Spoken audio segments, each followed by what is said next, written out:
नमस्कार दोस्तों, जय हिंद। उम्मीद है आप ठीक होंगे। इस वक्त भारत और कनाडा के संबंधों पर बड़ी चर्चा हो रही है। मेरे पास इसी मुद्दे से जुड़ी 2-3 खबरें हैं जिसे मैं आपके सामने शेयर करना चाहता हूँ।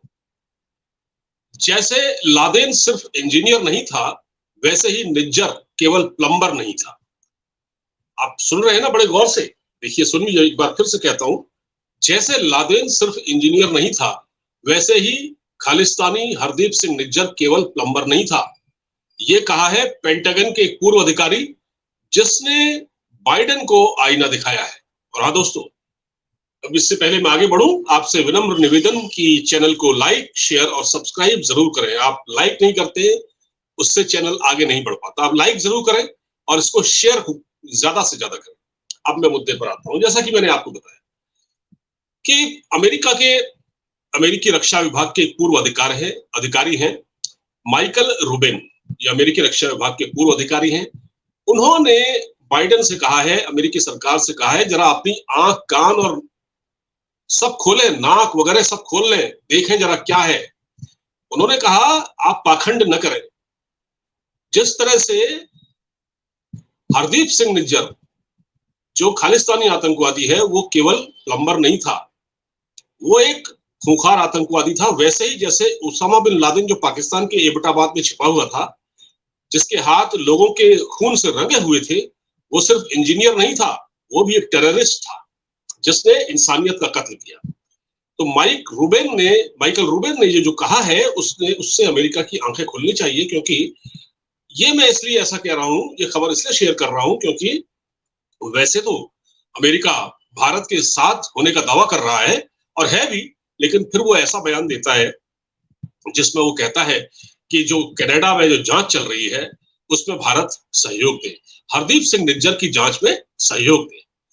तो जो ये माइकल रूबेन साहब है, इन्होंने अपनी बात को आगे बढ़ाते हुए कहा है कि अमेरिका ये हिपोक्रेसी, ये पाखंड न दिखाए। उन्होंने कहा कि अमेरिका अंतर्राष्ट्रीय उत्पीड़न मतलब अमेरिका हमेशा अंतर्राष्ट्रीय उत्पीड़न के खिलाफ खड़ा रहेगा। तो हम वास्तव में पाखंडी हो रहे हैं, क्योंकि हम जिस बारे में बात कर रहे हैं वो अंतर्राष्ट्रीय दमन है ही नहीं। उन्होंने कहा कि अमेरिका ने कासिम सुलेमानी, जो कि ईरान के कमांडर थे, उनको मरवाया, कत्ल करवाया। इसी तरह उन्होंने उसामा बिन लादेन को भी वहां से पकड़ा, एबटाबाद की गुफा से, और उसको लाके मार के और समुद्र में वो फेंक गए, समंदर में फेंक गए और निकल गए। तो हम भी ये काम करते रहे हैं। तो जिस तरह से कनाडा ने भारत पर जो आरोप लगाया है, ये आरोप वैसा ही है। आप भी ये काम करते रहे हैं और आप ये मत कहें कि भारत इस जांच में सहयोग दे। ये उन्होंने एक बड़ी बड़ी इंपॉर्टेंट बात कही है। तो मैंने कहा कि चलो आपसे इसको शेयर करता हूं, क्योंकि अमेरिका दिखाना चाहता है कि वो मतलब भारत के करीब भी रहे और अपने जो, क्योंकि ये एलाई है ना, ये जस्टिन ट्रूडो, ये नॉर्थ अमेरिका का ही देश है कनाडा, उसके साथ खड़े होने का भी वो दिखावा करना चाहते हैं। खैर, ये एक बड़ी इंपॉर्टेंट जो डेवलपमेंट थी, मैंने आपको बताया। क्योंकि हरदीप सिंह निज्जर जब यहां से भागा था तो एक प्लम्बर था। प्लम्बर के तौर पर काम के लिए कनाडा गया होगा, फिर वहां उसने वो सब इन खालिस्तानियों में शामिल हो गया होगा। और इसी तरह से उसामा बिन लादेन इंजीनियर था पेशे से, लेकिन वो टेररिस्ट बन गया अलकायदा का, जिसने कि 9/11 भी करवाया था। जो तभी तो उसको वहां से निकाल के मारा गया, पाकिस्तान में जो छिपा हुआ था आईएसआई की पनाह में।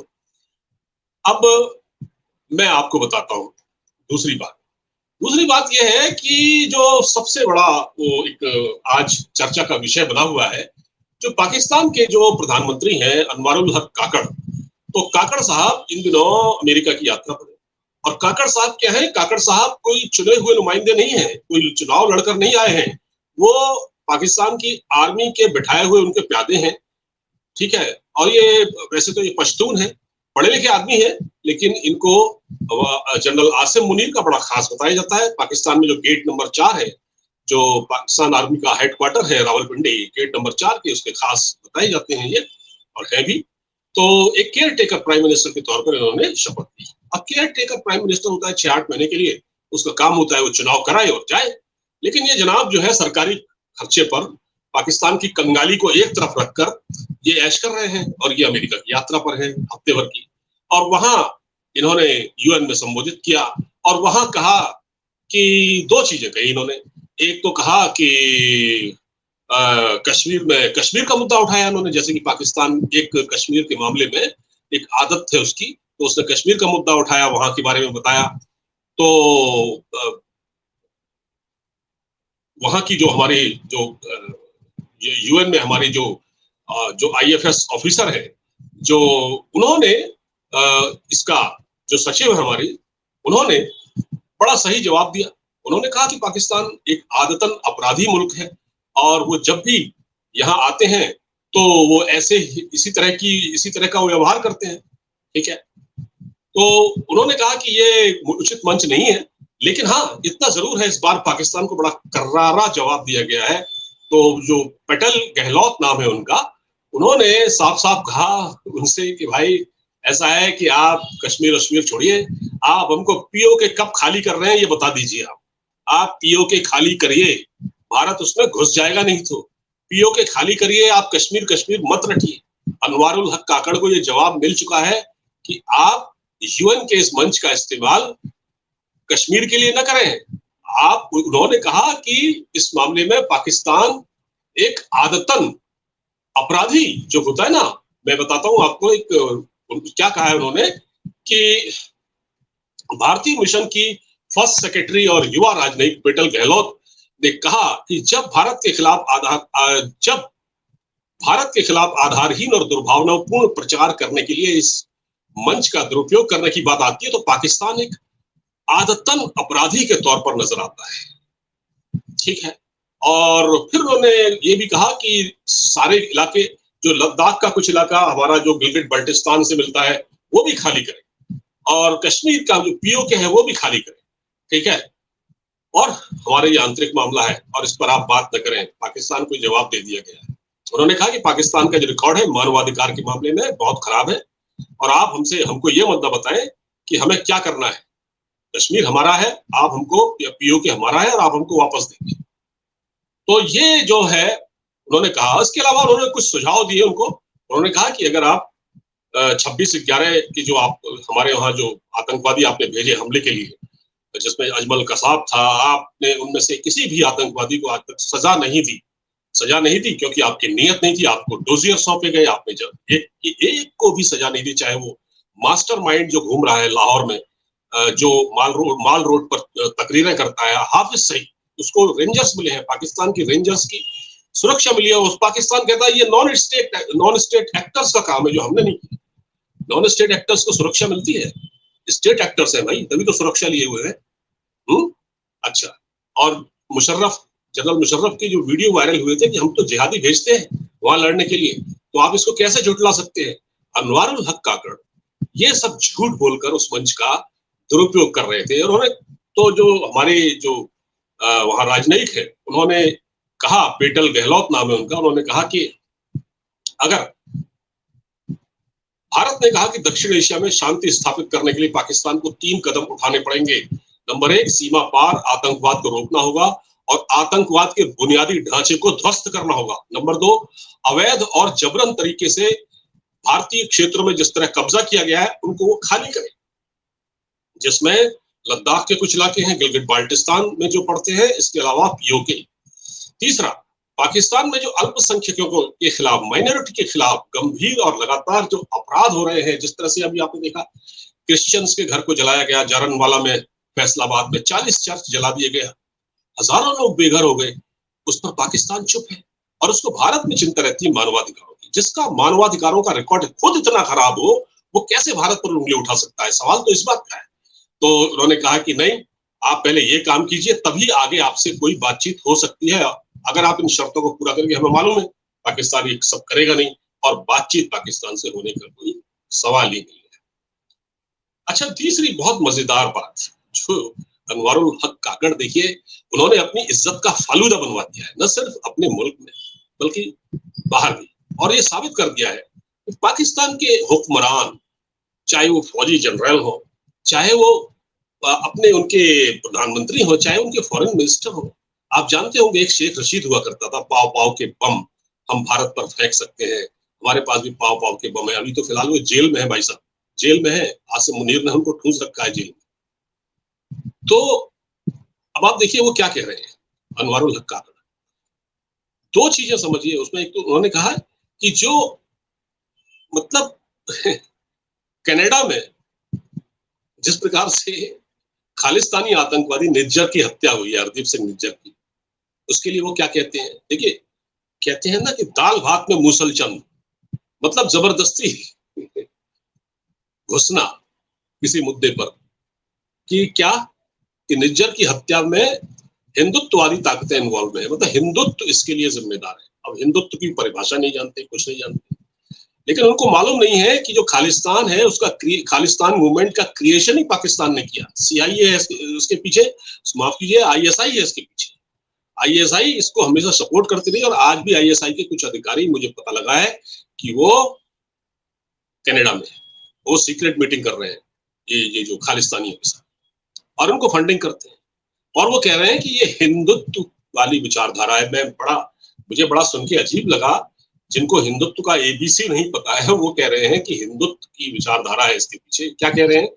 यानी पाकिस्तान के कार्यवाहक प्रधानमंत्री अनवारुल हक काकड़ ने कहा कि आरएसएस और इस तरह के दूसरे ग्रुप्स जिस हिंदुत्व ट्रेंड को मुख्य धारा में ला रहे हैं वो अल्पसंख्यकों के अस्तित्व के लिए संभावित खतरा है। अरे यार, आपके वहां अल्पसंख्यकों की क्या हालत है? अभी आप फैसलाबाद के इंसिडेंट को भूल गए, जहां 40 चर्च आपने जला दिए, हिंदुओं को रोज कन्वर्जन हो रहे हैं वहां पर, सिंध प्रांत में और पंजाब में भी, वो आप भूल गए? अरे यार, क्या अजीब हालत है आपकी। मतलब आप थोड़ा बहुत बेशर्म और बेहयाई और ढिठाई की हद है यार। आप इंडिया को ब्लेम कर रहे हैं, आपके वहां क्या है मानवाधिकारों का रिकॉर्ड? कितनी खराब हालत है आपके यहाँ। मैं आपको थोड़ा और पढ़ के सुनाता हूँ। काकड़ ने जो बातें कही है वो माफ कीजिए, एक बात उन्होंने कही है think tank council on foreign relations के एक सत्र में ये बातें थी। और उन्होंने जो हरदीप सिंह निज्जर की हत्या को हिंदुत्व से जोड़ा। कमाल है यार। पाकिस्तान के पीएम ने कहा कि हिंदुत्व के विचारकों का हौसला इस कदर बढ़ा हुआ है कि वे अब पहुंच से बाहर होते जा रहे हैं। उन्होंने कनाडा में हरदीप सिंह निज्जर की हत्या को दुर्भावनापूर्ण बताते हुए इसे उसकी प्रवृत्ति का नतीजा बताया। अरे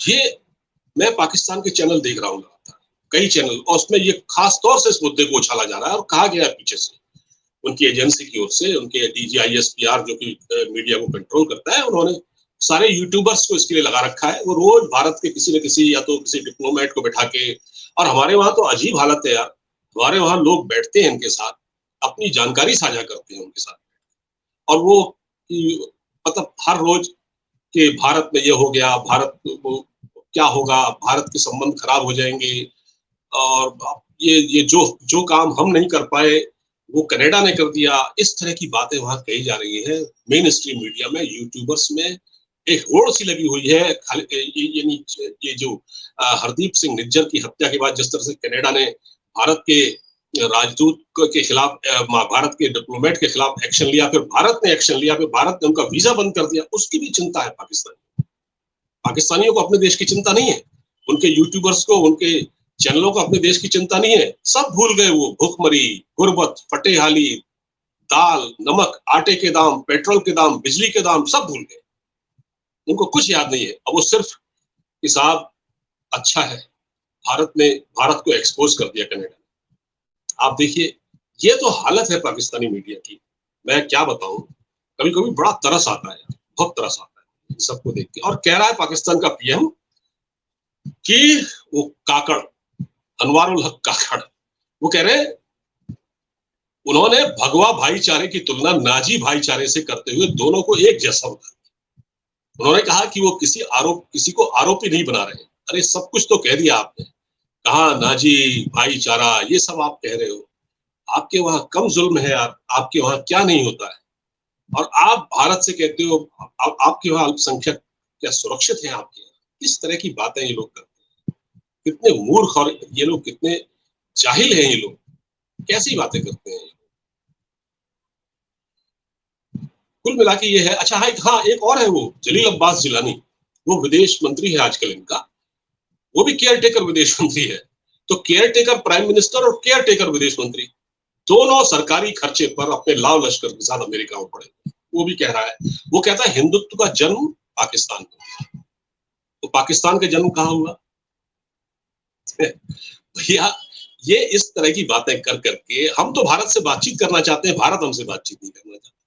ये दुनिया से आईएमएफ से लोन लेने के लिए इस तरह की बातें करते हैं लोग। मतलब अपने को आप हमेशा अपने आप को विक्टिम दिखाना। और हाँ, एक बात और बड़ी मजेदार है, ये अनवारुल हक काकड़ जिसका मजाक उड़ रहा है पाकिस्तान में सबसे ज्यादा, वो क्या है? वो ये कह रहे हैं, उन्होंने बड़ी मतलब ऊपर से लगता है दिमाग खाली है इनका, बिल्कुल गड़बड़ है, एंटीना गायब है इनका। क्या कह रहे हैं? उन्होंने कहा कि पाकिस्तान जो है वो चाइना का सैटेलाइट स्टेट है। मतलब पाकिस्तान का जैसे अमेरिका का, एक अमेरिका के पास इजराइल जैसा देश है, जो अमेरिका जो कहता है वो इजराइल वही करता है। अमेरिका के पास अगर इजराइल है, क्या कहा उन्होंने कहा कि अमेरिका के पास अगर इजराइल है तो हमारे पास, तो चाइना के पास पाकिस्तान है। कहाँ इजराइल, कहाँ पाकिस्तान। और हाँ, अब पाकिस्तान में बड़ा मजाक उड़ रहा है इनका। पाकिस्तान में लोग कह रहे हैं यार ये क्या कह रहा है, पाकिस्तान के मुल्ला मौलवी में तो गुस्सा आ गया उनको, वो तो इजराइल को अपना दुश्मन मानते हैं। वो कह रहे हैं अगर यार तुलना भी करनी थी तो किसी और से करते, हमारे इजराइल से कैसे तुलना कर दी? इजराइल से तुलना कर दी आपने, कुफ्र से तुलना कर दी हमारी। तो जो बोल रहे हैं उनको यही नहीं पता है कि वो क्या बोल रहे हैं। वैसे मैं आपको बता दूं, की इजराइल ये इजराइल के पैरों की धूल लेंगे पाकिस्तान।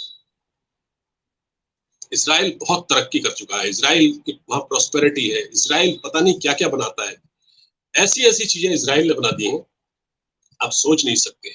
और ये चोरी छुपे इजराइल से अपनी जो खुफिया जो सामग्री होती है ना, जो सर्वेलेंस वगैरह के लिए काम आती है, ये वो चुप चुप चुपके वहां से खरीदते हैं। और इनके जनरल, इनके जो लोग हैं वो चोरी छुपे वहां जाते हैं और वहां यात्राएं करते हैं। इनके बड़े बड़े बिजनेसमैन वहां जाते हैं।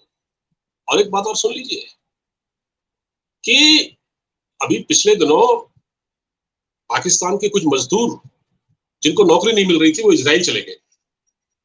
और वो कोई नाई का काम कर रहा था, कोई प्लम्बर का काम कर रहा था वहां पर, तो वहां उनको पकड़ लिया गया। पकड़ किसने दिया गया? इजराइल ने नहीं पकड़ा, पाकिस्तान ने को पता लगा रही है इजराइल नौकरी करने गए, पकड़ लिया उनको बेचारों, विदेश अब वहां से बुला लिया।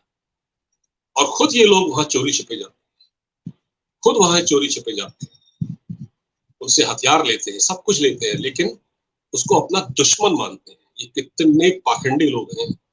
और अपनी कौम को इन्होंने ट्रक की बत्ती के पीछे लगा रखा है, इजराइल हमारा दुश्मन।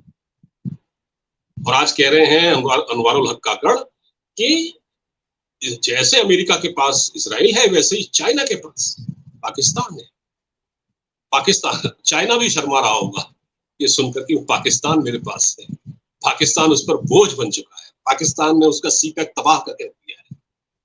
जो सीपैक जो प्रोजेक्ट था उस पर काम आगे बढ़ ही नहीं रहा है। पाकिस्तान में इतना करप्शन है कि सारे के सारे पैसे जो आते थे उस सीपैक के लिए वो ये सारे खा गए। और सीपैक अथॉरिटी का चेयरमैन जो था, वो जो एक आर्मी का मेजर जनरल था, शायद लेफ्टिनेंट जनरल था, वो आजकल अमेरिका में है। वो अपने उसकी जो है वो पिज्जा के आउटलेट है, वो पिज्जा किंग है, वहां का पिज्जे बेच रहा है वो चाइना के पैसों से। तो ये तो पाकिस्तान का हाल है। अब मैं क्या बताऊं आपको, बहुत बड़ी ये कहानी है। ये लोग अपना मजाक उड़वाते हैं, कुछ नहीं हो सकता। फिलहाल दोस्तों, अगर आपको ये वीडियो अच्छा लगा हो तो इसको अपने मित्रों में जरूर शेयर कीजिएगा। और एक अनुरोध है आपसे, इस चैनल को सब्सक्राइब जरूर कीजिए और बेल आइकन होता है उसे दबा देंगे तो आपको इसके नोटिफिकेशन मिलते रहेंगे। घंटी होता है, घंटी का निशान। और चैनल को लाइक, वीडियो को लाइक जरूर कीजिएगा। तब तक के लिए नमस्कार, जय हिंद।